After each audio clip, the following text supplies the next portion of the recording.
Κυρίες και κύριοι, φίλες και φίλοι, καλησπέρα.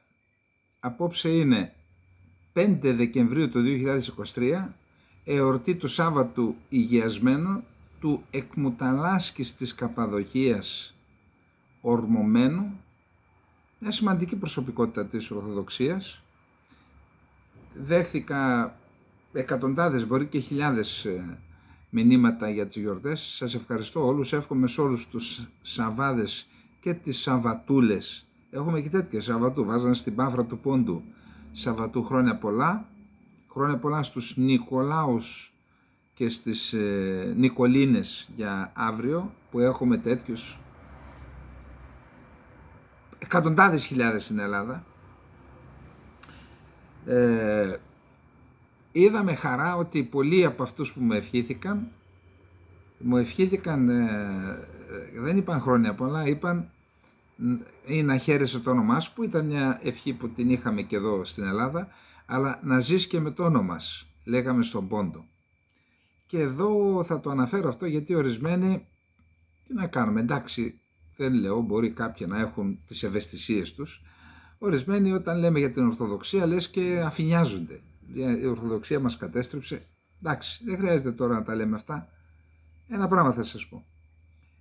Η πιο καθαγιασμένη ευχή στον Πόντο, στην Καπαδοκία και στη Μικρασία ήταν αυτή που έδινε ο κόσμος την ημέρα της ονομαστικής εορτής στους εορτάζοντες και όχι τους εορταζόμενους, τους εορτάζοντες. Είναι εορτάζω, δεν είναι γιορτάζομαι για να πεις εορταζόμενος, τους εορτάζοντες.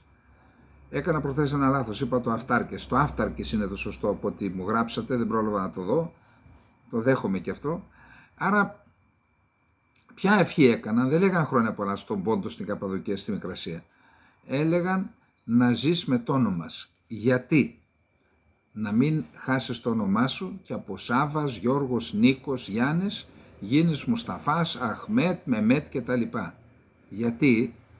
Διότι ορισμένοι επέλεγαν και τον εύκολο δρόμο. Δεν άντεχαν να είναι γεραγιάδες, δεν άντεχαν να είναι σκλάβοι, γινόντουσαν μουσουλμάνοι, έπαιρναν τα ονόματα αυτά που προανέφερα και έτσι γλίτωναν από φόρους, γλίτωναν από μειωτική συμπεριφορά, γλίτωναν από βιασμούς, από. Παρεμπιπτόντως, ειδικά στον Πόντο οι ντερεμπέιδες είχαν ως έθιμο, αυτό που λέμε εθιμικό δίκαιο, όταν ανήγγυλαν το γάμο ενός ζευγαριού Ελλήνων, την πρώτη βραδιά την εδικαιούτο ο Καϊμακάμις ή ο Ντερέμπεϊς. Ντερέμπεϊς ήταν αυτός που αναλάμβανε να τηρεί τον νόμο και να εισπράττει τους φόρους εν ονόματι του Οθωμανικού κράτους. Σε ορισμένες κοιλάδες, Ντερέ είναι κοιλάδα, ο Πόντος είναι μόνο κοιλάδες και είχε απόλυτη εξουσία. Άρα αν ήθελες και γι' αυτό πάντρευαν τα παιδιά μερικές φορές κρυφά σε ηλικία 9-10 χρονών, για να μην, και έφευγε ο γαμπρός, πήγαινε στη Ρωσία για να μην κρυφός ο γάμος, να μην υπάρχει, να μην αποκαλυφθεί και να γλιτώσει η κοπέλα από το. Για να τα γλιτώσουν όλα αυτά λοιπόν, ορισμένοι λύγησαν και έγιναν μουσουλμάνοι. Και για άλλους λόγους έγιναν μουσουλμάνοι στην περιοχή του Όφεως, γιατί πίστηκε ο επικεφαλής της Εκκλησίας, όχι Μητροπολίτης, ο επίσκοπος στον Όφη, να εξισλαμιστεί, και εξισλαμίστηκαν ολόκληρα χωριά σταδιακά. Σου λέει, αφού έγινε ο επίσκοπος, ο οποίος στη συνέχεια μετάνιωσε, το τζαμί μάλιστα προς τιμήν του είναι στην πλατεία της Τραπεζούντας, στο Μεϊδάν της Τραπεζούντας. Εν πάση περιπτώσει, τι συνέβαινε λοιπόν? Όποιος έχανε την ορθόδοξη πίστη εκτουρκιζόταν. Άρα, ασχέτως των ενστάσεων που μπορεί να υπάρχουν και σωστά, ότι σε πολλές περιπτώσεις η θρησκεία, η Ορθοδοξία πολέμησε την πατρόα θρησκεία, όπως λένε ορισμένοι, τον δωδεκαθεϊσμό, ή οι εκκλησίες χτίστηκαν πάνω σε παλιά ηρώα του δωδεκάθεου. Αυτά είναι σωστά όλα. Όμως, εδώ πρέπει να ξέρουμε ότι η Ορθοδοξία δεν επιβλήθηκε στον Ελληνισμό. Δεν ήρθε κάποιος με τη βία να μας κάνει χριστιανούς. Οι τότε κορυφές της ελληνικής φιλοσοφίας ενστερνίστηκαν την θρησκεία αυτή. Αλλά ας τα αφήσουμε τα θρησκεολογικά. Πάμε στην πρακτική. Αν Εμείς είμαστε εδώ και συνεχίζουμε να μιλάμε ελληνικά και να είμαστε Έλληνες και να υπηρετούμε την πατρίδα, αυτό το οφείλουμε στην Ορθοδοξία. Όσοι την εγκατέλειψαν, δεν υπήρχε άλλος δρόμος. Ή θα είσαι Ορθόδοξος ή είσαι Μουσουλμάνος.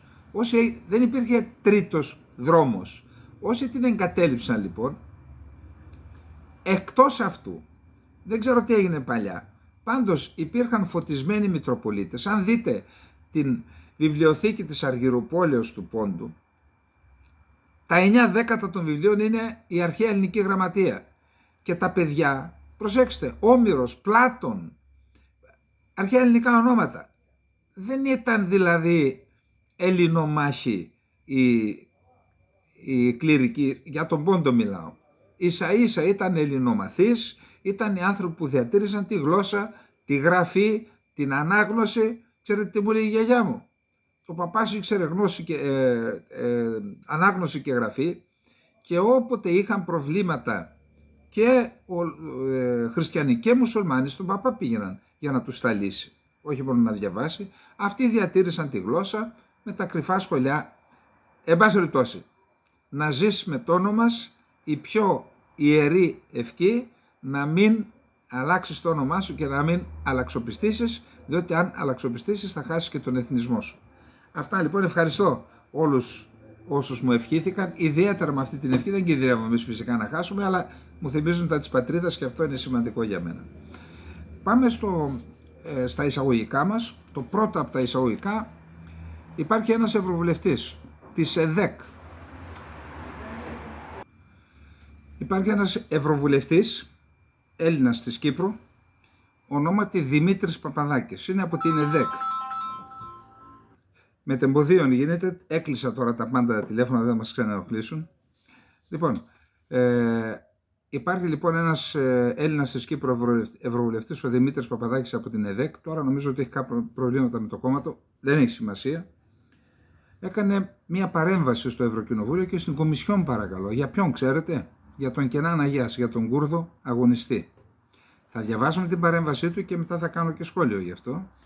Για τους Ελλαδίτες ευρωβουλευτές και αν πετάνε αετό, αν φυσάει εκεί στις Βρυξέλλες και αν πετάνε τον αετό. Γιατί άρα δεν ξέρω τι να πω τώρα. Ο Κούρδος αγωνιστής της ελευθερίας Κενάν Αγιάς εκδόθηκε από την Κυπριακή Δημοκρατία στη Γερμανία ως τρομοκράτης σε εισαγωγικά τον περασμένο Ιούνιο. Παρά το ανυπόστατο των κατηγοριών, η Ομοσπονδιακή Εισαγγελία της Γερμανίας εξακολουθεί να τον κρατάει στη φυλακή και να τον δικάζει για αδικήματα που επισύρουν σοβαρότατες ποινές. Από την πρώτη στιγμή της δίωξής του, διατυπώθηκαν ανησυχίες ότι το γερμανικό ένταλμα σύλληψης εξυπηρετούσε τις τουρκικές απαιτήσεις.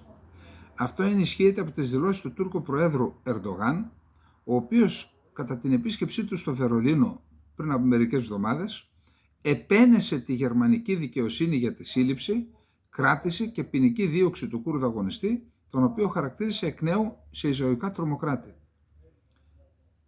Κατά το είπε ο Γάιδαρος στον πετεινό κεφάλα, ο αρχίτρομοκράτης Ερντογάν που στηρίζει τη Φατάχ, την Χαμάς, τον ISIS, το Ισλαμικό κράτος, την ASTR. Δεν υπάρχει Ισλαμιστική τρομοκρατική οργάνωση που να μην τη στηρίζει.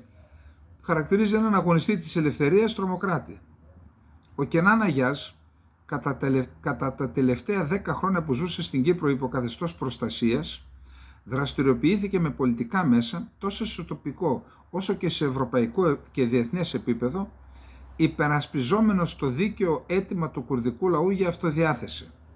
Δεν υπήρξε μέλος του ένοπλου αγώνα του ΠΚΚ και αυτό φαίνεται και από την αδυναμία της γερμανικής δικαιοσύνης να στοιχειοδητήσει κάτι τέτοιο στην παρούσα δίκη.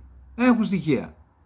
Επιπλέον, σημειώνουμε ότι η εφαρμογή της διαδικασίας αυτοανάγνωσης στη δίκη πλήττει κατά τρόπο έμεσο την αρχή της δημοσιότητας και κατ' επέκταση τη διαφάνεια της όλης διαδικασίας σε μια υπόθεση υψίστου ενδιαφέροντος για το κυπριακό κοινό. Η υπόθεση Κενάν Αγιάς είναι καταφανώς μια πολιτική δίωξη και ως εκ τούτου θεωρούμε απαράδεκτη τη σιωπή και την αδράνεια των ευρωπαϊκών θεσμών απέναντι σε μια σοβαρή καταπάτηση των ανθρωπίνων δικαιωμάτων και πολιτικών ελευθεριών. Η Ευρωπαϊκή Ένωση, η οποία πρωτοστατεί στην υπεράσπιση της ελευθερίας του λόγου και την αρχή της δίκαιης δίκης για κάθε πολίτη, δεν μπορεί να εξακολουθεί να αγνοεί την υπόθεση. Η φυλάκιση του Κενάν Αγιάζ δεν ήταν παρά ένα δώρο εξευμενισμού της Τουρκίας στην προσπάθεια να πιστεί ο Ερντογάν να άρει το βέτο στο ΝΑΤΟ για ένταξη της Σουηδίας. Ως εκ τούτου, ζητούμε την άμεση παρέμβαση της Ευρωπαϊκής Επιτροπής, η οποία οφείλει να διασφαλίσει αφενός τη δίκαιη δίκη του Κενάν Αγιάζ και αφετέρου, αφού δεν στοιχειοθετείται η κράτησή του, την άμεση απελευθέρωσή του. Βλέπουμε λοιπόν ότι ένας ευρωβουλευτής, ο οποίος δεν περιορίζει την αποστολή και το ρόλο του στην ίσπραξη του ποσού ή στην παρουσία του σε διάφορες επιτροπές, απλά για να βρίσκεται εκεί, είδαμε ότι με ευθύνη και υπευθυνότητα έκανε μια πολύ σωστή αναφορά στην Ευρωπαϊκή Επιτροπή και έκανε παρέμβαση. Εμείς οι Ελλαδίτες βουλευτές που είναι εκεί, ούτε κατά διάνοια να κάνουν ένα κείμενο, να το υπογράψουν όλοι απαξάπαντες, ούτως ώστε να καταδειχθεί το πραγματικό πρόσωπο της Τουρκίας, η οποία, εάν βρω χρόνο να το κάνω, να κάνω ένα δελτάριο, ένα βιβλιαράκι μικρό, τα έχω όλα, αλλά πού χρόνος, για πέστε μου, για να δούμε από τότε που ιδρύθηκε το τουρκικό κράτος υπό τη σύγχρονη μορφή του από το 1923 μέχρι σήμερα, ποιες είναι οι δικλείδες στο Σύνταγμα, στα μυστικά διατάγματα, στις πολιτικές που ακολουθεί, που δεν επιτρέπει ιδιαίτερα στον κουρδικό λαό αλλά και στους άλλους λαούς να διεκδικήσουν έστω και το παραμικρό δικαίωμα. Δηλαδή η Τουρκία που διεκδικεί δικαιώματα στην Κύπρο ισότιμα, για παράδειγμα, είναι το 18% του συνόλου του λαού που κατοικεί στην Κυπριακή Δημοκρατία, αποτελούν οι Τουρκοκύπριοι. Οι Κούρδοι είναι το 20%. Γιατί δεν δίνει τα ίδια δικαιώματα που διεκδικεί στην Κύπρο για τους Τουρκοκύπριους, γιατί δεν τα δίνει στους Κούρδους? Γιατί δεν δίνει πολιτική ισότητα, κυριαρχική ισότητα, ακόμα και ξεχωριστό κράτος? Γιατί δεν το δίνει? Και γιατί αυτό δεν αναδεικνύεται και από την Κυπριακή και από την Ελλαδική πλευρά? Γιατί μονίμως αυτή η ψοφοδεής πολιτική της υποτέλειας απέναντι στην Τουρκία? Λοιπόν, πάμε να δούμε τώρα για τον νεκροθάφτη της Κύπρου, γιατί πολλά ακούσαμε, πολλά είδαμε αυτές τις μέρες. Πολλά έχουν γραφτεί για τον Χένρι Κίσινγκερ, του Κώστα Βενιζέλο, το Φιλελεύθερο. Πολλά έχουν γραφτεί για τον Χένρι Κίσινγκερ διαχρονικά, ειδικά όμως τώρα που έφυγε από τη ζωή, επιχειρήθηκε μία αποτίμηση της πολιτικής του, της εν γέννη συμπεριφοράς του. Πολλές αναφορές εξυμνούν τον Αμερικανό πρώην Υπουργό Εξωτερικών για την πολιτική του που άσκησε όταν ήταν αξιωματούχος στον ΗΠΑ, αλλά και για τις τοποθετήσεις του στη συνέχεια. Σε Ελλάδα και Κύπρο δύσκολα θα εντοπίσει κανείς αναφορές οι οποίες τον εξυμνούν. Κάνεις λάθος. Στην Κύπρο ίσως όχι. Εδώ στην Ελλάδα είχαμε αρκετούς που δίνουν τα μηνύματα στους κύκλους που εξυπηρετούσε και υπηρετούσε ο Κίσινγκερ. Αρκετούς και επώνυμους μάλιστα. Στην Κύπρο λοιπόν δύσκολα θα εντοπίσει κανείς αναφορές οι οποίες τον εξυμνούν, κυρίως λόγω του 1974. Εκφράστηκε βεβαίως η εκτίμηση ότι φορτώνονται όλα στον Κίσινγκερ για να αποφευθούν οι ευθύνες της δικής μας πλευράς. Και λέει ο Βενιζέλος ότι ασφαλώς τον κεντρικό ρόλο και τις βασικές ευθύνες ως συντονιστής τις είχε ο Κίσινγκερ. Στη συνέχεια όμως συνεχίζει λοιπόν, σήμερα είναι η γιορτή, καταλαβαίνετε ότι έχουμε διάφορα, συνεχίζει ο Κώστας Βενιζέλος και λέει ο ενορχιστρωτής ήταν ο Κίσινγκερ, αλλά υπήρχαν και εδώ τα πιόνια του. Ποιοι ήταν τα πιόνια του? Ήταν η Χουντέι, ήταν η ΕΟΚΑ Β, ήταν οι συνεργάτες του, άλλοι και πολιτικοί παράγοντες στην Ελλάδα και στην Κύπρο. Όλοι αυτοί ήταν συνεργάτες, αλλά δεν θα μπορούσαν να κάνουν τίποτα εάν έλειπε ο ενορχιστρωτής που είχε όνομα και επώνυμο, Χένρι Κίσινγκερ.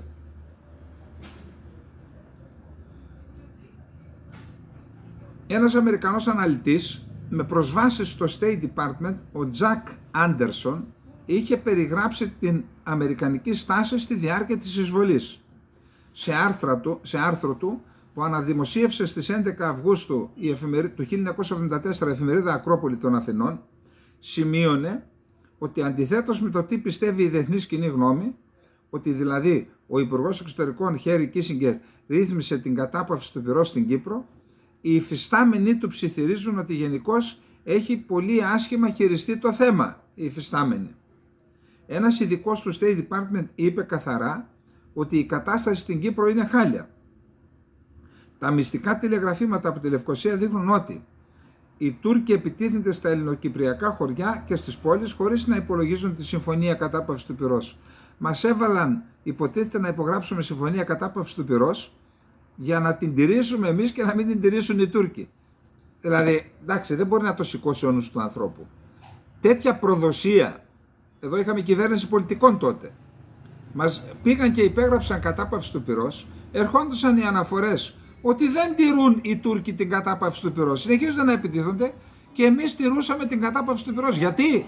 Για να εκπληρωθεί ο χάρτης του Κίσινγκερ που ήταν τα 2 τρίτα στην ελεύθερες περιοχές και το 1 τρίτο στους Αμερικάνους. Αυτή είναι η ιστορία. Ο Τζακ Άντερσον επιχειρεί να ανατρέψει και μάλιστα λένε ότι κάποιοι λέγανε ότι ο Κίσινγκερ δεν ήθελε να αποτρέψει τους Τούρκους. Ο Τζακ Άντερσον όμως ανατρέπει αυτή την εντύπωση. Μερικές από τις πηγές μας εν τούτης λέγουν ότι ο Κίσινγκερ επίτηδες γέρνει προς τη μεριά των Τούρκων ώστε κατά αυτόν τον τρόπο να καταστεί το νησί μονίμως διχοτομημένο. Πηγές της ΗΠΑ. Μία μόνιμη παρουσία των Τούρκων, πιστεύει ο Κίσινγκερ, θα έβγαζε την Κύπρο από τα χέρια της Μόσχας. Σύμφωνα με τον Αμερικανό αναλυτή, αυτό δεν θα υπονόμευε μόνο την ανεξαρτησία της στην Κύπρο, την οποία οι ΗΠΑ υποτίθεται ότι θέλουν, αλλά επίσης θα ζημίωνε τη νέα δημοκρατική κυβέρνηση της Ελλάδας. Παρ' όλα αυτά το έκαναν. Σύμφωνα με το κείμενο, τόσο ο Κύπριος πρέσβης εδώ στην Ουάσιγκτον, κύριος Νίκος Δημητρίου, όσο και ο σύμβουλος της ελληνικής πρεσβείας Αντώνιος Νομικός, πήγαν πολλές φορές ενώ διαρκούσε αυτή η ιστορία στο State Department και παρακαλούσαν τους Αμερικανούς να σταματήσει η τουρκική προέλαση στο νησί. Καλά, αυτό το έκαναν. Δεν σκέφτηκαν την προέλαση να τη σταματήσουν οι δυνάμεις ελληνικές που ήταν στο νησί. Καθόλου δεν τους πέρασε από το νου. Περιμένεις από τον Αμερικανό που σχεδίασε την παράσταση και όλο το κόλπο, το κόλπο γκρόσο, πώς το λένε οι Ιταλοί. Περίμενες από τους Αμερικανούς να σταματήσουν. Τόσο αφελείς.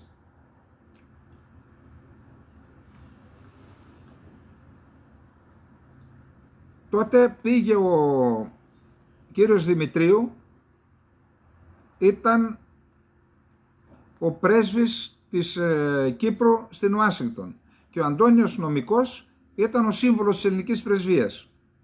Ο Έλληνας σύμβουλος έδωσε μήνυμα στο βοηθό υφυπουργό Στάμπλερ. Από ό,τι μου λέγουν οι πηγές μας, αυτά λέει τώρα ο Αμερικανός αρθογράφος, κατόπιν οδηγιών της Αθήνας, ο σύμβουλος διαμαρτυρήθηκε για τις τουρκικές παραβιάσεις και ζήτησε από τους Αμερικανούς να συγκρατήσουν τους Τούρκους. Ο προϊστάμενος του Στάμπλερ, ο βοηθός υφυπουργός εξωτερικών Άρθουρ Χάρτμαν, ήταν στη Λευκοσία και λάμβανε τα ίδια μηνύματα από τον Κληρίδη. Ο αρθογράφος αναφέρει ότι όσα διαμήνυαν οι υφιστάμενοι του Κίσινγκερ δεν εισακούονταν από τον Κίσινγκερ, αρχιοθέτηση στο καλάθι των αχρήστων. Ο αναλυτής σημειώνει ότι από τον Ιανουάριο του 1974 οι Κύπριοι αξιωματούχοι είχαν προειδοποιήσει τους Αμερικανούς για το πραξικόπημα που θα γινόταν στις 15 Ιουλίου. Τις πληροφορίες επιβεβαίωσε η CIA που είχε σχέση με το χουντικό καθεστώς. Τους Αμερικανούς είχαν ενημερώσει σχετικά και οι Σοβιετικοί για το πραξικόπημα. Εκεί τι να κάνουν οι Αμερικανοί, αφού αυτοί το σχεδίασαν να το αποτρέψουν. Τίποτα δεν έγινε. Γιατί έτσι έπρεπε να γίνει. Να ανατραπεί ο Μακάριος, τον οποίο θεωρούσαν αγκάθι, να εισβάλλει η Τουρκία στην Κύπρο, να καταλάβει έδαφος και να διχοτομηθεί η Κύπρος. Έτσι κατά τον Κίσινγκερ θα γλίτωναν από τους Σοβιετικούς που είχαν επιρροή στο νησί. Αυτά για όλους εκείνους που ζουν με μύθους. Ποιος ήταν ο ρόλος. Κλείνοντας το πρώτο θέμα και πριν περάσουμε στα του Ισραήλ και της Χαμάς, ακούστε, δεν έχουμε καμία αιμονή με τίποτα. Πολύ απλά, εάν δεν καταλήξουμε σε σαφή συμπεράσματα, διότι δεν το έχουμε κάνει. Αυτό δεν είναι μύθος που λένε ο φάκελος της Κύπρου. Όχι, ποτέ δεν βγήκε ολόκληρη η αλήθεια για το φάκελο της Κύπρου. Ποτέ, για το ποιοι ευθύνονται. Εάν δεν καταλήξουμε λοιπόν σε σαφή συμπεράσματα τι ακριβώς έγινε στην Κύπρο, ποιοι ευθύνονται και έστω και μετά θάνατον, εάν δεν δικαστούν σε κανονικό δικαστήριο μετά θάνατον όλοι όσοι συμμετείχαν στην προδοσία της Κύπρου, αν είναι στρατιωτικοί να τους αφαιρεθούν οι βαθμοί μετά θάνατον, να καταδικαστούν, να μείνουν αιωνίως καταδικασμένοι στη συνείδηση των Ελλήνων και της Κύπρου και της Ελλάδας και του ελληνισμού, και πολιτικοί και υπηρεσιακοί παράγοντες, εάν δεν εντοπιστούν ένας-ένας και όχι τους αφήσαν. Κάποιος του πολεμικού ναυτικού μου στείλε ένα μήνυμα. Αυτός ο Κανδαλέπας, ο οποίος βύθισε ο ίδιος την πυραυλάκατο που είχε στην Κερίνια και την κοπάνισε, μετά τον πήγαν ναυτικό ακόλουθο στην Ουάσιγκτον, τον επιβράβευσαν, τον προδότη δηλαδή, αυτόν που βύθισε το σκάφος του, αντί να βυθίσει τους Τούρκους, βύθισε τον εαυτό του. Και στη συνέχεια του δώσαν και άλλα αξιώματα. Μου το έγραψε ο κύριος πολίτης, ο Ναύαρχος, ο φίλος. Εν πάση περιπτώσει, εάν δεν αποκατασταθεί η αλήθεια και η δικαιοσύνη στην υπόθεση της Κύπρου, αυτό δεν αφορά μόνο την Κύπρο, ξέρετε, αφορά την Ελλάδα, τον ελληνισμό, αφορά την επιβίωσή μας, όλων μας. Εάν δεν γίνει αυτό, τότε δεν θα μπορέσουμε ποτέ να κάνουμε και το δόγμα απελευθέρωσης, χωρίς το οποίο θα χαθεί η Κύπρος. Δόγμα απελευθέρωσης, γι' αυτό θα κάνω μια άλλη αναφορά σε άλλη εκπομπή, τι ακριβώς σημαίνει δόγμα απελευθέρωσης της Κύπρου και γιατί μόνο με αυτό μπορούμε να πετύχουμε μια αξιοπρεπή, βιώσιμη και δίκαιη λύση στην Κύπρο. Πάμε να δούμε τώρα τι γίνεται μετά του πολέμου. Συνεχίζονται οι επιχειρήσεις. Από χθες έχουν αναπτυχθεί πλέον τα άρματα, τα εθωρακισμένα και στο βορρά και στο νότο. Σε όλο την έκταση της λωρίδας της Γάζας έχουμε πολεμικές επιχειρήσεις. Είδα πριν από λίγο το βίντεο που δημοσιεύουν οι παλαιστινιακές πηγές της Χαμάς. Σας είπα και χθες ότι σε μια περιοχή που είναι σε αντίσκηνα περίπου 60 στρατιώτες, ένας λόγος μείων των Ισραηλινών δυνάμεων, είδα ένα βίντεο. Καταρχάς, δεν έχουν σκοπούς περιμετρική άμυνα. Κάτσε ρε παιδιά. Δηλαδή δεν είναι δυνατόν να σας βιντεοσκοπούν από τα 50 μέτρα. Είσαι μέσα σε έδαφος πολεμικό. Δεν υπάρχει περιμετρική άμυνα, ούτως ώστε να προστατεύσεις, δηλαδή ο διοικητής εκεί τι κάνει. Και δεν φαίνεται καθαρά, προς το τέλος λέει ότι έπεσαν 3 βόμβες με νεκρούς. Δίνουν κάποιους νεκρούς συνολικά οι Ισραηλινοί, δεν είναι καθαρό αν όντως εκεί σκοτώθηκαν άνθρωποι. Αλλά σίγουρα είναι ότι βιντεοσκοπούσαν οι της Χαμάς από πολύ κοντινή απόσταση. Για να δούμε λοιπόν πώς εξελίσσονται οι επιχειρήσεις. Με βάση ό,τι υλικό μπορέσαμε να μαζέψουμε και από τη μια και από την άλλη πλευρά, βασικά από την Ισραηλινή πλευρά. Σε ολόκληρη τη γεωγραφική έκταση της Γάζας επεκτάθηκαν από Δευτέρα 4 Δεκεμβρίου οι χερσαίες επιχειρήσεις των Ισραηλινών ενόπλων δυνάμεων. Στόχος τους είναι η εξόντωση της Χαμάς, όπως είπαμε. Στην πόλη Χαν Γιούνις χτυπούν εγκαταστάσεις που θεωρείται ότι ανήκουν στη Χαμάς. Επίσης είχαμε και προσβολές στόχων στο Λίβανο, θα δούμε αυτό στο τρίτο θέμα. Επίσης φαίνεται να ετοιμάζονται, έχουν απλώσει αγωγούς από τη θάλασσα. Αυτό το λένε από την αρχή πολλοί Έλληνες, που δείχνει ότι τα μυαλά των Ελλήνων πάνε μπροστά. Πολλοί Έλληνες εδώ, σχολιαστές μας το λέγανε, ότι έχουν απλώσει αγωγούς και θα αντλούν νερό από τη θάλασσα και θα ρίχνουν θαλάσσιο νερό μέσα στις σύραγγες και έτσι θα πνίξουν ή τέλος πάντων θα δημιουργήσουν πρόβλημα. Κατά την άποψή μου υπάρχει λύση. Εκεί που είναι οι είσοδοι των συράγγων μπορούν να κάνουν ένα τείχος και να φράξουν το νερό. Δεν είναι πανάκια, αλλά εν πάση περιπτώσει είναι μια λύση αυτή. Την ετοιμάζουν να τη δοκιμάσουν τώρα. Εκτιμώ όμως ότι θα φράξουν λίγο μετά την είσοδο, εκεί που θα αρχίσει να μπαίνει το νερό, θα κάνουν, γιατί δεν είναι πολύ μεγάλες κάπου που είναι στενή, σηκώνουν ένα τυχείο και θα το φράξουν και δεν θα μπορεί να το σταματήσουν. Δηλαδή κάποια προβλήματα για τους Ισραηλινούς θα λύσει, αλλά δεν θα αχρηστεύσει το συνολικό δίκτυο των σειράγκων. Επαναλαμβάνω, είναι η εκτίμησή μου. Μέσα ενημέρωσης του Ισραήλ μεταδίδουν ότι ο στρατός σφυροκοπεί την πόλη Χαν Γιούνις στη νότια Γάζα.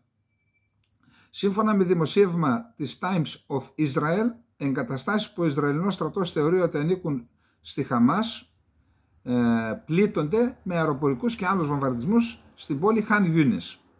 Δεκάδες άρματα και τεθωρακισμένα οχήματα μεταφοράς προσωπικού και μηχανήματα του μηχανικού μάχης κινούνται στην περιοχή, γιατί επειδή υπάρχουν χαλάσματα ανοίγουν δρόμους ή κλείνουν δρόμους για να αποτρέψουν τις μετακινήσεις της Χαμάς. Έχουν εμφανιστεί στην περιοχή της Χαν Γιούνις. Το Ισραήλ κατηγορεί τη Χαμάς ότι εξαπολύει επιθέσεις από εγκαταστάσεις, νοσοκομεία, σχολεία και άλλες πολιτικές εγκαταστάσεις και ότι χρησιμοποιεί τους αμάχους ως ασπίδες. Σύμφωνα με το CNN, όλες οι τηλεπικοινωνιακές υπηρεσίες έχουν διακοπεί. Μάλιστα η NetBlocks, μία εταιρεία που παρακολουθεί το διαδίκτυο από το Λονδίνο, είπε ότι δεν υπάρχει διαδίκτυο σε πολλές περιοχές της Γάζας. Ο διοικητής του Σώματος Τεθωρακισμένων του Ισραήλ δήλωσε χθες, Δευτέρα, ότι οι δυνάμεις τεθωρακισμένες μονάδες, και γελάω γιατί και εγώ από τα τεθωρακισμένα προέρχομαι, και άλλες χερσαίες δυνάμεις είναι κοντά στην επίτευξη της αποστολής τους στη βόρεια λωρίδα της Γάζας και επιπλέον επιχειρούν σε άλλα σημεία της περιοχής. Γιατί χθες άλλος εκπρόσωπος στρατού είπε ότι ακόμα δεν ελέγχουμε πλήρως τη Βόρεια Γάζα. Αυτός είπε ότι εμείς είμαστε κοντά στην ολοκλήρωση της αποστολής.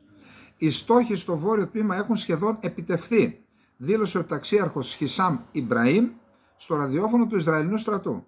Αρχίζουμε να επεκτείνουμε το χερσαίο ελιγμό σε άλλα τμήματα της Γάζας με ένα στόχο: να ανατρέψουμε την τρομοκρατική ομάδα της Χαμάς. Άρα είμαστε κοντά στην ολοκλήρωση, έτσι λένε τουλάχιστον. Τα άρματα που εισέρχονται στη Γάζα από το συνοριακό φράχτη στα ανατολικά κατά μήκος του δρόμου που χωρίζει το Χαν Γιουνίς από την πόλη Μπαλάχ Αλ Ντέιρ, που βρίσκεται βορειότερα, έχουν φτάσει στα μισά της διαδρομής προς τη Μεσογειακή ακτή, αποκόπτοντας τον κύριο δρόμο βορρά-νότου, λένε οι κάτοικοι. Το Ισραήλ έδωσε τη Δευτέρα εντολή να απομακρυνθούν όσοι βρίσκονται σε περιοχές της πόλης Χαν Γιούνις, καθώς συνεχίζεται η χερσαία επίθεση, αναγκάζοντας τους κατοίκους να μετακινηθούν κάτω από πολύ δύσκολες συνθήκες, γιατί οι βόμβες πέφτουν. Ο Ισραηλινός στρατός ανήρτησε σήμερα το πρωί ένα χάρτη στην πλατφόρμα X με περίπου το 1/4 της πόλης του Χαν Γιουνίς να έχει μαρκαριστεί με κίτρινο χρώμα ως έδαφος που πρέπει να εκενωθεί άμεσα.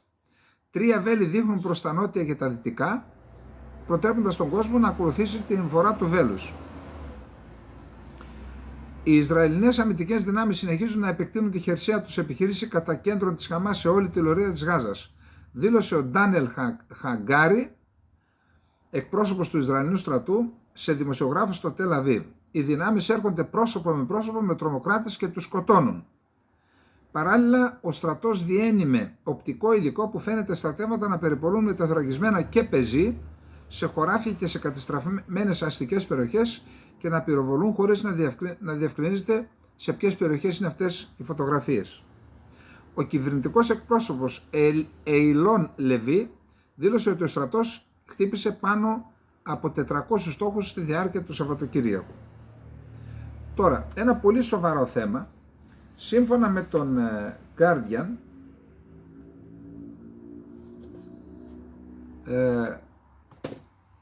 σε αυτό το σχέδιο των 40 σελίδων, το απόρριτο σχέδιο της Χαμάς, που το έχουν εδώ και 1 χρόνο οι αρχές του Ισραήλ, το πήραν με κάποιο τρόπο, υπάρχει ένας χάρτης από ένα στρατόπεδο. Τώρα μπορεί να το είπαμε και χθες, αλλά εδώ υπάρχουν λεπτομέρειες. Από ένα στρατόπεδο, πιθανόν της μεραρχίας της Γάζας. Και λέει, είναι τόσο λεπτομερής, ούτε εμείς, ο Ισραηλινός στρατός, λέει, δεν θα μπορούσαμε να έχουμε τέτοιο λεπτομερή χάρτη, και θεωρείται βέβαιο ότι υπήρχε κατάσκοπος από μέσα που έδωσε τις λεπτομέρειες γιατί σήμερα έχουμε πολλή κατασκοπία, έχουμε και άλλα πολλά. Και άλλα πολλά στην απόψινή εκπομπή. Λοιπόν, κοιτάξτε τι λέει. Η σύνταξη, σύμφωνα με τον Guardian, τα ευρήματα σχετικά με τα σχέδια εισβολής των τρομοκρατών της Χαμάς παρουσιάστηκαν σε ξένους δημοσιογράφους συμπεριλαμβανομένου ενός χάρτη μιας στρατιωτικής βάσης που είναι πιο λεπτομερής από ό,τι θα απαιτούσε ο ίδιος ο Ισραηλινός στρατός. Τι σημαίνει αυτό? Η σύνταξη ενός τέτοιου χάρτη θα μπορούσε να γίνει μόνο με τη χρήση γνώσης εκ των έσω, σχεδόν σίγουρα από έναν κατάσκοπο της Χαμάς, ο οποίος υπηρετούσε σε αυτή τη μονάδα. Αναφέρει το δημοσίευμα και επικαλείται πηγή των μυστικών υπηρεσιών του Ισραήλ. Λοιπόν, τώρα, ο ΙΕ και άλλες ανθρωπιστικές οργανώσεις λένε ότι καθώς εξαπλώνεται ο πόλεμος, οι διεθνείς οργανώσεις βοήθειας προειδοποιούν ότι οι άμαχοι στην πυκνοκατοικημένη περιοχή ξεμένουν από μέρη στα οποία μπορούν να καταφύγουν. Δεν υπάρχει ασφαλές μέρος δηλαδή. Στη λωρίδα της Γάζας παίρνει μορφή σενάριο βγαλμένο ακόμα περισσότερο από την κόλαση, στο οποίο ενδέχεται οι ανθρωπιστικές επιχειρήσεις να μην αρκούν για να καλυφθούν οι ανάγκες, προειδοποίησε χθες αξιωματούχος στο ΙΕ. Δεν υφίστανται απαραίτητες προϋποθέσεις για να διανεμηθεί βοήθεια στον πληθυσμό στη Γάζα.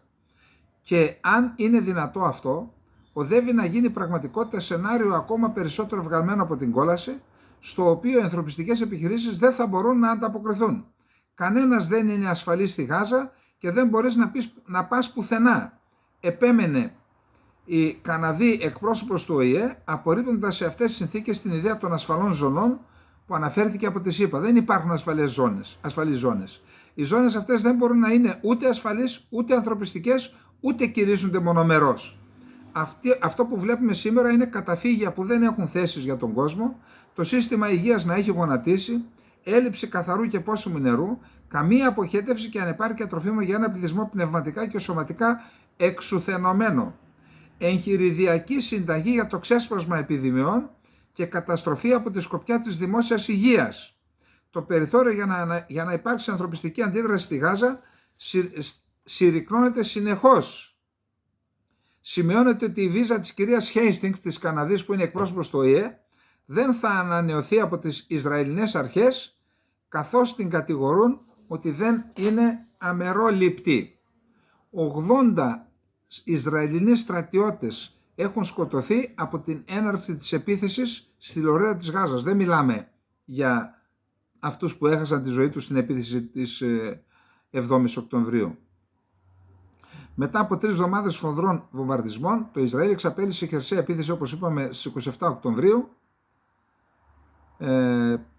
Σύμφωνα με τις Παλαιστινιακές αρχές, όχι της Γάζας, της Ραμάλα, της Παλαιστινιακής Αρχής, της Παλαιστίνας Υπουργού Υγείας Μάι Αλ Κάιλα, 15.900 Παλαιστίνοι έχουν σκοτωθεί, ενώ ανάμεσα σε αυτούς 250 υγειονομικοί, 40.900 έχουν τραυματιστεί. Η Υπουργός Υγείας των Παλαιστινίων είπε ότι έχουν καταστραφεί τα νοσοκομεία. Λειτουργούν μόνο 5 νοσοκομεία σε ολόκληρη τη Γάζα, από ό,τι είπε, με συνολικό αριθμό κλινών 1.300. Επίσης είπε ότι 260 άνθρωποι σκοτώθηκαν στην Δυτική Όχθη και 3.200 έχουν τραυματιστεί. Αξιωματούχος του Παγκόσμιου Οργανισμού Υγείας στη Γάζα δήλωσε σήμερα ότι η κατάσταση εκεί επιδεινώνεται ώρα με την ώρα, καθώς οι Ισραηλοί βομβαρδισμοί εντάθηκαν στο νότιο τμήμα του θύλακα, γύρω στις πόλεις Χαν Γιούνες και στην ίδια τη Ράφα, που είναι η διάβαση. Η κατάσταση επιδεινώνεται ώρα με την ώρα, δήλωσε ο Ρίτσαρντ Πέπεκορν, εκπρόσωπος του ΠΟΗ στα κατεχόμενα παλαιστινιακά εδάφη, σε δημοσιογράφους μέσω βιντεοσύνδεσης από τη Γάζα. Υπάρχουν έντονοι βομβαρδισμοί παντού και εδώ στις νότιες περιοχές, στη Χαν Γιούνες, ακόμα και στη Ράφα. Εδώ υπάρχει ένα περίεργο δημοσίευμα, δεν το υιοθετούμε γιατί οι Ισραηλοί το διαψεύδει το χρηματιστήριο. Μία έρευνα από καθηγητές της νομικής Ρόμπερτ Τζάκσον Τζούνιορ από το Πανεπιστήμιο της Νέας Υόρκης και Τζόσουα Μίτς από το Πανεπιστήμιο Κολούμπια διαπίστωσε σημαντικές ανοιχτές πωλήσεις μετοχών short selling, όπου οι επενδυτές αναμένουν ότι η τιμή της μετοχής θα πέσει, επιτρέποντας να αγοραστεί ξανά σε χαμηλότερη τιμή με κέρδος πριν από τις επιθέσεις της 7ης Οκτωβρίου. Εν πάση περιπτώσει, έκαναν αυτό το λεγόμενο σορτάρισμα, σαν να ήξεραν λίγες μέρες πριν την επίθεση, σαν να ήξεραν ότι θα γίνει επίθεση. Και λέει ότι από αυτό κέρδισαν περίπου 859 εκατομμύρια από το σορτάρισμα. Έρχεται όμως το χρηματιστήριο του Τελ Αβίβ και λέει κάνουν λάθος υπολογισμούς οι καθηγητές και δεν μας ρώτησαν, μας ρωτούσαν, θα τους δίναμε τα σωστά στοιχεία και είπαν ότι μάλιστα δεν μας πήραν καν τηλέφωνο. Αυτά τώρα πώς οι καθηγητές από την Αμερική σηκώθηκαν να κάνουν κάτι τέτοιο, κάποιος τους είπε κάτι. Πώς από το Κολούμπια και από το New York University θα ξεκινήσει να κάνεις μια έρευνα για το χρηματιστήριο του Τελ Αβίβ. Κάτι έγινε εκεί. Εν πάση περιπτώσει, διαψεύδεται από το χρηματιστήριο. Θα δούμε. Αν έγινε κάτι, θα έχουμε συνέχεια.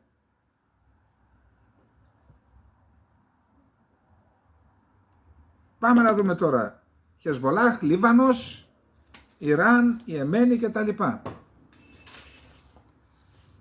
Ο Ισραηλινός στρατός ανακοίνωσε ότι έπληξε ξανά θέσεις της σιητικής τρομοκρατικής οργάνωσης Χεσμολάχ στο έδαφος του Λιβάνου, απαντώντας σε εκτοξεύσεις ρουκετών που προηγήθηκαν από την Χεσμολάχ.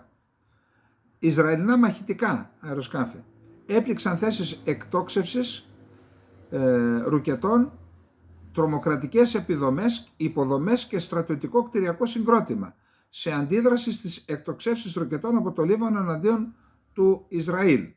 Αναφέρθηκε από τον εκπρόσωπο του Ισραηλινού στρατού. Επιπλέον, ανταποδίδοντας εκτόξευση από το Λίβανο εναντίον της περιοχής Ζαρίτ, στο βόρειο Ισραήλ, ο Ισραηλινός στρατός έπληξε το σημείο από όπου έγινε η εκτόξευση. Και ακόμα προκειμένου να εξαλειφθεί απειλή, οι Ισραηλινές ένοπλες δυνάμεις έπληξαν μερικές ακόμη τοποθεσίες στην επικράτεια του Λιβάνου. Νωρίτερα, ο εκπρόσωπος του Ισραηλινού στρατού ανακοίνωσε ότι 3 μέλη του Ισραηλινού στρατού τραυματίστηκαν ελαφρά σε επίθεση που προηγήθηκε. Η Χεσμολάχ από την πλευρά της ανέλαβε την ευθύνη για τα πλήγματα εναντίον των στρατιωτών και άλλων στόχων. Η Χαμάς ανακοίνωσε ότι κάνει μια ομάδα στο Λίβανο, η οποία θα πλήξει, και μάλιστα αυτή την ανακοίνωση την μετέδωσαν και τα δημόσια μέσα του Λιβάνου. Έχουμε αντιδράσει από το Λίβανο, δεν μας φτάνει η Χεσμολάχ, τώρα θα έχουμε και τη Χαμάς να ενεργεί από το... Να συνεχίσουμε λοιπόν. Ανακοίνωσαν ότι θα δράσουν από το έδαφος του Λιβάνου εναντίον της Χαμάς, επαναλαμβάνω, αφήστε τη Χεσμολάχ. Άρα η κυβέρνηση του Λιβάνου πώς έδωσε άδεια να μεταδοθεί αυτή η ανακοίνωση για τη συγκρότηση αυτής της ομάδας κρούσης από το έδαφος του Λιβάνου, και στη συνέχεια είχαμε αντιδράσεις για να μην θέσουν σε κίνδυνο το μέλλον του Λιβάνου, που είναι ήδη μια χώρα ημικατεστραμμένη. Ένας Λιβανέζος στρατιώτης σκοτώθηκε και άλλοι 3 τραυματίστηκαν σήμερα σε Ισραηλινό βομβαρδισμό εναντίον στρατιωτικής θέσης στο νότιο Λίβανο, ανακοίνωσε ο Λιβανέζικος στρατός. Ο Λιβανέζικος στρατός, ανεπτυγμένος στη μεθοριακή περιοχή, ανέφερε ότι μία από τις στρατιωτικές του θέσεις βομβαρδίστηκε από τον Ισραηλινό εχθρό, σκοτώνοντας έναν στρατιώτη και τραυματίζοντας άλλους 3. Ο Αμερικανός απεσταλμένος για την Ιεμένη αναμένεται να επισκεφθεί αυτήν την εβδομάδα την περιοχή του κόλπου, ελπίζοντας να διατηρηθεί η εύθραστη εκεχηρία στην εμπόλεμη χώρα, παρά τις πρόσφατες επιθέσεις των Σιητών ανταρτών Χούθη με στόχο το Ισραήλ, ανακοίνωσε χθες Δευτέρα το State Department. Η Ουάσιγκτον δεν διευκρίνησε ούτε τις ημερομηνίες ούτε τους προορισμούς του Tim Lenderking, ο οποίος είναι ο Αμερικανός απεσταλμένος για την Ιεμένη, αλλά επισήμανε ότι θα έχει επαφές με αξιωματούχους της Σαουδικής Αραβίας, των Ηνωμένων Αραβικών Εμιράτων και του Ομάν, αλλά και με εκπροσώπους του ΟΗΕ. Μία ευρύτερη σύγκρουση στη Μέση Ανατολή δεν εξυπηρετεί ούτε τα αμερικανικά συμφέροντα, ούτε τα συμφέροντα των περιφερειακών μας εταίρων που στηρίζουν μία βιώσιμη ειρήνη στην Ιεμένη, αναφέρεται στην ανακοίνωση του State Department. Οι αντάρτες Χούθη, που ελέγχουν μεγάλο μέρος της Ιεμένης και στηρίζονται από το Ιράν, έχουν στοχοθετήσει πλοία που συνδέονται με το Ισραήλ και έχουν εκτοξεύσει ρουκέτες σε αντίπεινα για τον πόλεμο. Τα έχουμε πει αυτά, τα έχουμε εξηγήσει. Κατέλαβαν επίσης και ένα πλοίο.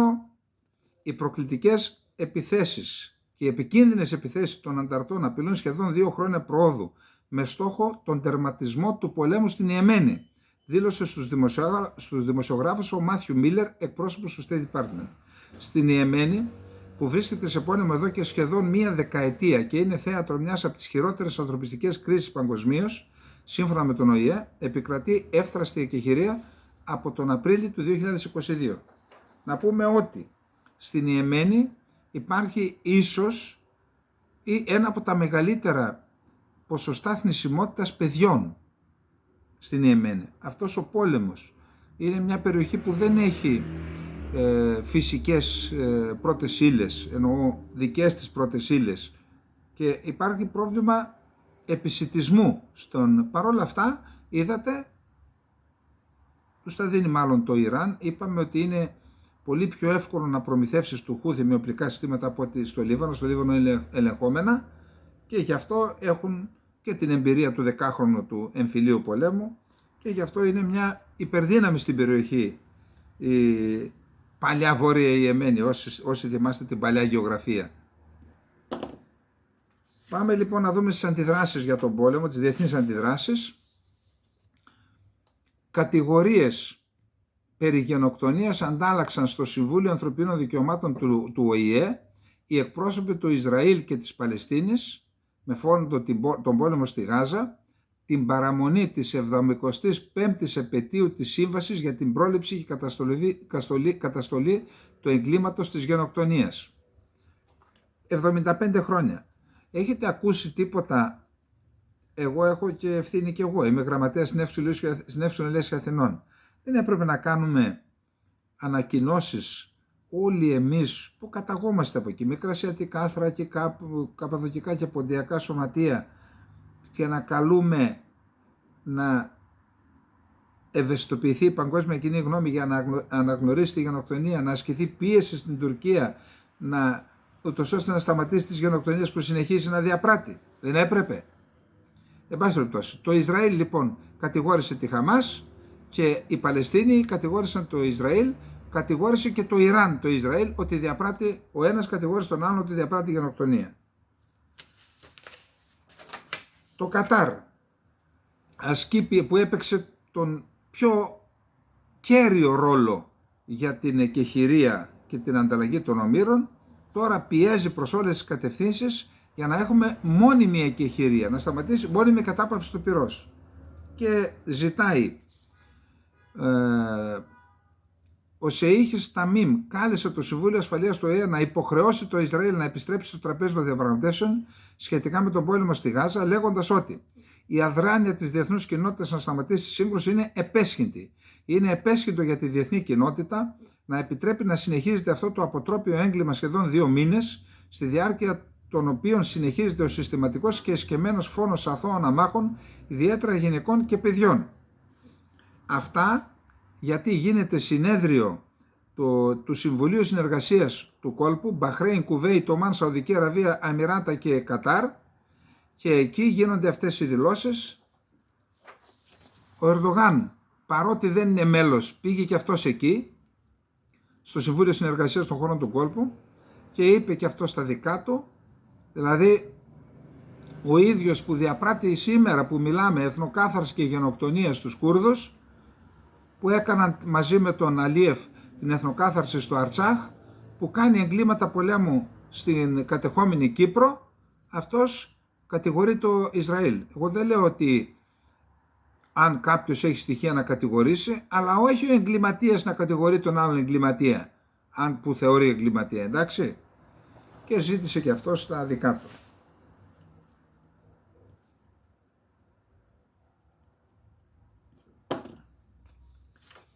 Ο εκπρόσωπος, εδώ έχουμε την δεύτερη υπόθεση κατασκοπίας. Μία είχαμε ο κατάσκοπος που είχε η Χαμάς μέσα στο Ισραηλινό στρατόπεδο. Τώρα, επί 40 χρόνια Αμερικανός διπλωμάτης έκανε κατασκοπία υπέρ της Κούβας και μάλιστα με θέσεις στο Συμβούλιο Εθνικής Ασφάλειας των ΗΠΑ και σε θέσεις που αφορούσαν την Κούβα. και στο τέλος τον τζίμπησε ένας του FBI που το έπαιζε κουβανός. Τώρα, για προσέξτε εδώ να δούμε τι γίνεται. Ο εκπρόσωπος του State Department, Matthew Miller, δήλωσε σήμερα ότι οι ΗΠΑ θα συνεργαστούν με τους εταίρους στην κοινότητα των υπηρεσιών πληροφοριών για να αξιολογήσουν τυχόν μακροπρόθεσμες επιπτώσεις της υπόθεσης κατασκοπίας που ανακαλύφθηκε πρόσφατα. Για κατασκοπία επί 40 και πλέον χρόνια υπέρ της Κούβας κατηγορείται ένας Αμερικανός πρώην πρεσβευτής, σύμφωνα με το Αμερικανικό Υπουργείο Δικαιοσύνης. Η υπόθεση αυτή είναι μία από τις υψηλότερες και πιο διαρκείς διεισδύσεις ξένου παράγοντα στους κόλπους του Αμερικανικού κράτους, δήλωσε σε ανακοίνωση ο Υπουργός Δικαιοσύνης Μέρικ Γκάρλαντ.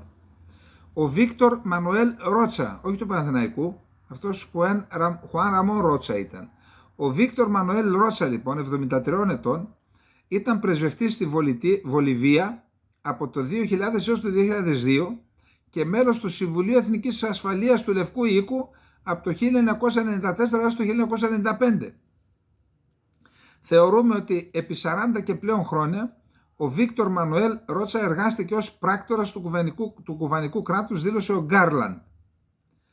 Ο πρώην διπλωμάτης επεδίωξε και απέσπασε θέσεις στους κόλπους του Αμερικανικού κρατικού μηχανισμού, οι οποίες θα τους έδιναν πρόσβαση σε μη δημόσιες πληροφορίες και ικανότητα να επηρεάζει ακόμα και την εξωτερική πολιτική των ΗΠΑ. Γεννημένος στην Κολομβία και πολιτογραφημένος Αμερικανός, ο Ρότσα άρχισε να εργάζεται για την κομμουνιστική κυβέρνηση της Κούβας από το 1981 στις τάξεις της μεγαλύτερης υπηρεσίας πληροφοριών της Κούβας, σύμφωνα με το κατηγορητήριο. Σύμφωνα με το Υπουργείο Δικαιοσύνης των ΗΠΑ, συνέχισε την κατασκοπία για λογαριασμό της Κούβας ακόμη και όταν έφυγε από το Υπουργείο Εξωτερικών το 2002, έπειτα από 30 χρόνια υπηρεσίας, κυρίως όταν ήταν σύμβολος του επικεφαλής της Αμερικανικής Νότιας Διοίκησης, του στρατηγού δηλαδή.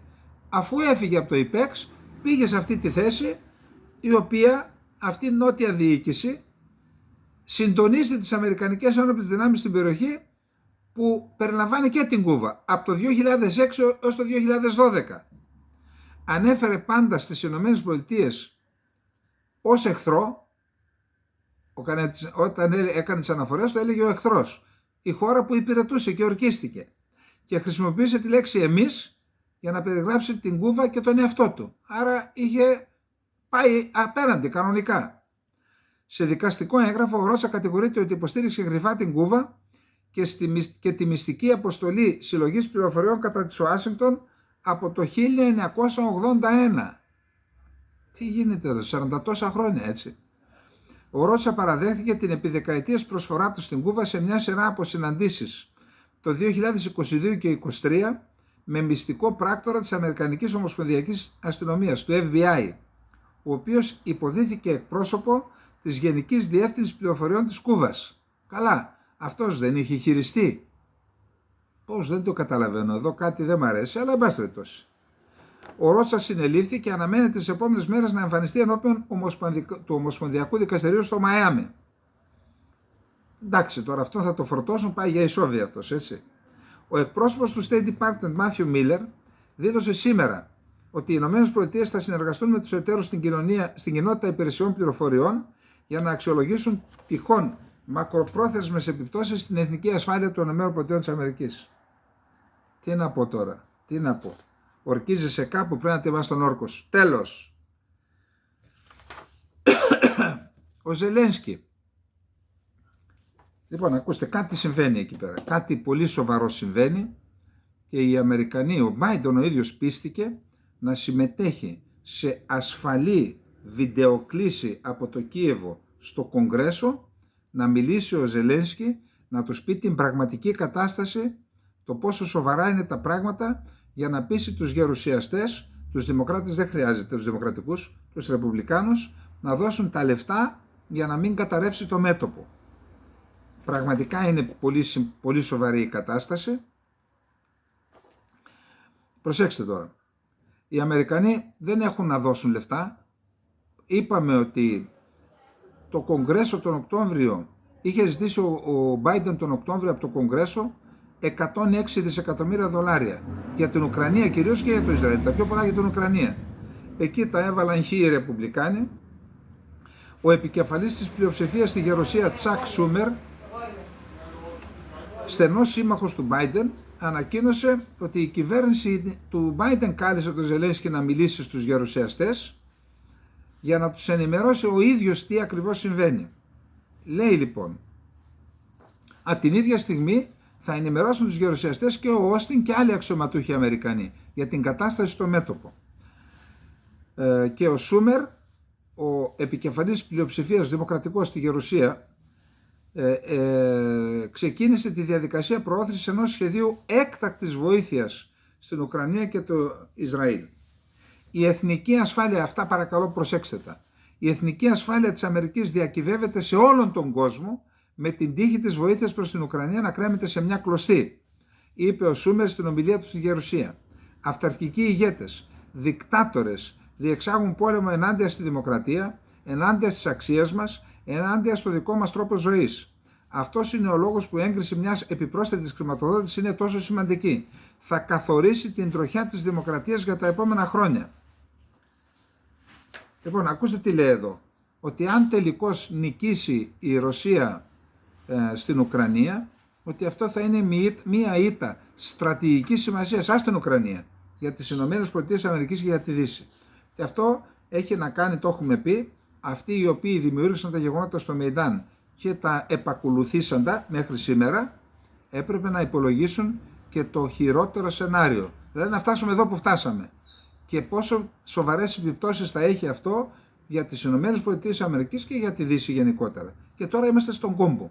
Γι' αυτό είπα ότι πρέπει κανονικά, μήπως ήταν πράκτορες της Ρωσίας αυτή, λέω, να τους πιάσουν τον Μπάγιατ, την Νούλαντ και όσους άλλους στο State Department έστησαν αυτή τη σκευωρία με το Μεϊντάν και επέκεινα, που την πλήρωσαν εκατοντάδες χιλιάδες άνθρωποι, μήπως έχουν τίποτα μυστικές σχέσεις με τους Ρώσους και τα έφτιαξαν έτσι, ούτως ώστε να οδηγήσουν τα πράγματα εδώ που έφτασαν σήμερα. Εντάξει, θα μου πείτε τραβηγμένο, τραβηγμένο. Γιατί το άλλο δεν είναι τραβηγμένο που άλλο 42 χρόνια κατασκόπευε την Αμερική υπέρ της Κούβας. Τραβηγμένα είναι αυτά. Λοιπόν, το 25% της Λετωνίας, το 25% του πληθυσμού της Λετωνίας είναι Ρώσοι. Όταν λέμε Ρώσοι, Ρώσοι. Και εκεί προσπαθούν να ψηφίσουν κάποιους νόμους τώρα που θα τους αφαιρούν δικαιώματα. Πολλοί δεν έχουν υπηκότητα λετωνική, έχουν πολλοί, κάποιοι δεν έχουν. Εν πάση περιπτώσει γίνονται προσπάθειες από τη Λετωνία να περιορίσουν τις δυνατότητες να επηρεάζουν την πολιτική κατάσταση και όχι μόνο στη Λετωνία αυτό το 25%. Έχουμε αντίδραση του Πούτιν, είπε τους φέρονται σαν γουρούνια τους Ρώσους στη Λετωνία και το έχουμε πει και εδώ, δεν χρειάζεται να επέμβει η Ρωσία στη Λετωνία. Βάζει το 25% να αποσταθεροποιήσουν τη χώρα. Εν πάση περιπτώσει έκανε αυτή τη δήλωση, να δούμε τι ακριβώς είπε. Όποιος κυριολεκτικά αντιμετωπίζει μέρη του πληθυσμού του σαν γουρούνια, δεν θα πρέπει να εκπλαγεί εάν ο πληθυσμός αυτός στραφεί εναντίον του, είπε ο Ρώσος πρόεδρος σε συνεδρίαση του Ρωσικού Συμβουλίου Ανθρωπίνων Δικαιωμάτων σύμφωνα με το ΤΑΣ. Δεν πιστεύω ότι η ευτυχία έρχεται σε αυτούς που ακολουθούν μια τέτοια πολιτική. Που αυτό, πολλοί Ρώσοι δεν είναι πολίτες της Λετωνίας. Πρέπει να το αλλάξουμε αυτό, αλλά πρέπει να δημιουργήσουμε τις κατάλληλες συνθήκες για αυτούς τους ανθρώπους, είπε ο Πούτιν. Αυτό θεωρήθηκε ότι είναι μια απειλή, που είναι και μια απειλή. Ο Πούτιν βγαίνει από τη χώρα και πηγαίνει στα Εμιράτα και στη Σαουδική Αραβία. Κατά πάσα πιθανότητα αυτό το ταξίδι έχει να κάνει με συζητήσεις με δύο σημαντικές πετρελαιοπαραγωγές χώρες, κυρίως τη Σαουδική Αραβία, για την τιμή ή μάλλον για τη μείωση της παραγωγής, η οποία θα αυξήσει την τιμή, γιατί όσο πέφτει η τιμή αναβαρέλι του πετρελαίου, τόσο μειώνονται και τα έσοδα. Σε μια σημαντική δήλωση για τις ελληνορωσικές σχέσεις προχώρησε ο Ρώσος πρόεδρος Βλαντιμίρ Πούτιν, υποδεχόμενος στο Κρεμλίνο τη νέα Ελληνίδα πρέσβη Εκατερίνη Ξαγοράρη. Δεν γίνεται να μην μας ανησυχεί η κατάσταση στις σχέσεις Ρωσίας-Ελλάδας. Ελπίζουμε ότι οι παραδοσιακοί δεσμοί πνευματικής εγκύτητας, αμοιβαίας συμπάθειας και σεβασμού του ρωσικού και του ελληνικού λαού θα βοηθήσουν και με την πάροδο του χρόνου θα ξαναγεννηθούν οι αμοιβαία επωφελείς σχέσεις μεταξύ των κρατών και οι σχέσεις θα γίνουν κανονικές. Χθες είχαμε μία, θα έλεγε κανείς, μεσαίας ή και μεγάλης κλίμακας αεροπορική άσκηση της τουρκικής πολεμικής αεροπορίας. Αεροσκάφη από διάφορες πτέρυγες μάχης από τη Βόρεια Τουρκία και από τη Μερζιφούντα και από τη Μαλάτια απογειώθηκαν και εκτέλεσαν βολές στο Εικόνιο, αλλά για να δούμε τα ακριβή στοιχεία. Σηκώθηκαν λοιπόν, απογειώθηκαν 22 μαχητικά αεροσκάφη F-16 CD και πραγματοποίησαν προσομοιωμένες εκτοξεύσεις πυράβλων και βομβών στην περιοχή ανατολικά του Εικονίου. Την ίδια στιγμή 8 F-16 CD πραγματοποίησαν ελιγμούς στα ανοιχτά των ακτών της νήσου Κύπρου. Αυτό κατά την άποψή μου είναι ένα μήνυμα προς το Ισραήλ. Τώρα τι τύχη έχουν αυτά τα F-16 που είναι και πεπαλαιωμένα να ανοιχτούν και να πάνε κοντά στο Ισραήλ, στην εμβέλεια είτε των Ισραηλινών αεροσκαφών είτε των Ισραηλινών αντιαεροπορικών, εντάξει, 0, αλλά εν πάση περιπτώσει η Τουρκία δείχνει ότι κάτι θέλει να κάνει. Προχτές είχαμε την άσκηση του Ουαγντενής με 105 πλοία στην περιοχή εκεί βορείως της Κύπρου και στην Ανατολική Μεσόγειο. Και τώρα ακολουθεί αυτή, η εκτίμησή μου είναι ότι είναι ένα μήνυμα προς το Ισραήλ. Τώρα η Τουρκία να τα βάλει με το Ισραήλ. Δεν μπορώ να καταλάβω, εν πάση περιπτώσει, γιατί επανέλαβε ο Ερντογάν ότι η Τουρκία διεκδικεί το ρόλο της εγγυήτριας δύναμης στη Γάζα και στην Δυτική Όχθη ή στο κράτος το Παλαιστινιακό κράτος που επιδιώκει να, όχι μόνο η Τουρκία και οι ΗΠΑ και η Ελλάδα και όλες η διεθνής κοινότητα μιλάει για ίδρυση Παλαιστινιακού κράτους. Πάμε στο τελευταίο μας θέμα. Εδώ τώρα τι να πει κανείς, πραγματικά από πού να το πιάσεις αυτό το κράτος. Στην Λέσχη Αξιωματικών Ενόπλων Δυνάμεων μάλιστα, στη Λέσχη Αξιωματικών Ενόπλων Δυνάμεων, το Πάντιο Πανεπιστήμιο έκανε μία ημερίδα, ένα συνέδριο. Athens Security Forum, το Ίδρυμα Διεθνών Σχέσεων του Παντίου Πανεπιστημίου, και έβγαλε ένα λογότυπο αυτού του φόρουμ, το κυκλοφόρησε, στο οποίο η Ευρώπη σταμάταγε στην Ελλάδα. Δεν είχε την Τουρκία μέσα. Προσέξτε που έχουμε φτάσει. Ο επιτετραμένος της τουρκικής πρεσβείας είχε το θράσος να απαιτήσει να συμπεριληφθεί και η Τουρκία, ο χάρτης της Τουρκίας στο φόρουμ, και άκουσον εισακούστηκε, τώρα να πω τη λέξη, να την πω, από τα γιουσουφάκια του Ιδρύματος Διεθνών Σχέσεων της Παντίου και την τοποθέτησαν εκ των υστέρων. Προσέξτε, για να είμαι δίκαιος, εάν από την αρχή ήταν και η Τουρκία, έπρεπε να το βάλουν από την αρχή. Μετά όμως να έχουμε παρέμβαση του Τούρκου επιτετραμένου, να πούνε κάναμε λάθος, τέλος. Να ξαναβάζουν το χάρτη της Τουρκίας και να μην βάζουν τα νησιά. Θα μου πείτε, δεν είχαν και πριν τα νησιά. Δεν έχει σημασία, όταν βάζεις την Τουρκία και δεν βάζεις τα νησιά, τότε τι έγιναν τα νησιά, πού είναι? Και μάλιστα όταν έβαλαν, στην αρχή ήταν η Ελλάδα και η Κύπρος και είχε και ένα συμβολισμό. Εδώ σταματάει η Ευρώπη. Γιατί βάλαν την Τουρκία? Είναι Ευρώπη η Τουρκία? Και εν πάση περιπτώσει τι βάζεις, βάλε και τα νησιά και φαίνεται ότι η Κύπρος είναι ενωμένη με την Τουρκία, λέει στο χάρτη. Είδα και τα σχετικά. Εν πάση περιπτώσει, εάν έκαναν λάθος, κακώς έκαναν λάθος, αλλά από εκεί και μετά δεν είναι σωστό να φαίνεται ότι υπακούν μέλη, εκπρόσωποι του ελληνικού κράτους, του ελληνικού εκπαιδευτικού συστήματος, και δεν ξέρω, είναι και αξιωματικοί εκεί πέρα, και μάλιστα άξιο αξιωματικοί, ότι υπακούν στα κελέσματα του επιτετραμένου της τουρκικής πρεσβείας, του Ονούρ Κατμερτζή. Πάτε να τα κάνετε αυτά στην Άγκυρα, να δούμε τι σας κάνουν. Λοιπόν, έγγραφο με το οποίο ζητά από κυβερνητικά στελέχη να σταματήσουν να χρησιμοποιούν γνωστές εφαρμογές κινητών για επικοινωνία, έστειλε η ΕΕΠ σύμφωνα με δημοσίευμα της εφημερίδας Καθημερινής. Το τρίτο θέμα κατασκοπίας. Το πρώτο είπαμε μέσα στη στρατιωτική βάση του Ισραήλ. Το δεύτερο με τον Αμερικανό πρέσβη Κολομβιανής καταγωγής, τον έκαναν Αμερικανό και δεν τον πρόσεχαν. 42 χρόνια έκανε κατασκοπία εις βάρος των ΗΠΑ και υπέρ της Κούβας. Τώρα έχουμε εδώ. Προσέξτε τι λέει. Γνωστές εφαρμογές. Τι σημαίνει αυτό? Viber και WhatsApp δεν είναι ασφαλή. Όπως αναφέρεται στο δημοσίευμα, το ενημερωτικό έγγραφο της Υπηρεσίας Πληροφοριών εστάλει στα κυβερνητικά στελέχη στο πλαίσιο των γενικότερων οδηγιών που δίνονται για την ασφάλεια των επικοινωνιών και στο οποίο τους επισημαίνεται ότι οι επικοινωνίες τους μέσω των γνωστών εφαρμογών επικοινωνίας δεν πρέπει να θεωρούνται ασφαλείς. Όπως θεωρούμε ότι το Viber και το Signal, όλα αυτά υποκλέπτονται, κύριοι, όχι από την Ελλάδα. Από τις μεγάλες χώρες και η Τουρκία έχουν εδώ συστήματα πιο εξελιγμένα από το Predator που δεν χρειάζεται καν να στείλεις μήνυμα. Μπαίνουν στο κινητό σου και σε υποκλέπτουν. Γι' αυτό και εμείς επικοινωνίες από αυτά όχι. Γιοκ. Στο πλαίσιο αυτό τους προτρέπει για κυβερνητικά ζητήματα και ειδικά για ευαίσθητα ζητήματα να μην προτιμούν την επικοινωνία μέσω των εφαρμογών αυτών. Κυβερνητικά στελέχη που μίλησαν στην Καθημερινή επιβεβαιώνουν την ύπαρξη του εγγράφου λέγοντας ότι είναι στο πλαίσιο των τακτικών ενημερώσεων που παρέχονται από την ΕΕΠ για την ασφάλεια των επικοινωνιών, καθώς και ότι οι οδηγίες δίνονται στο πνεύμα της γενικότερης επαγρύπνησης για τις ασφαλείς επικοινωνίες. Δηλαδή,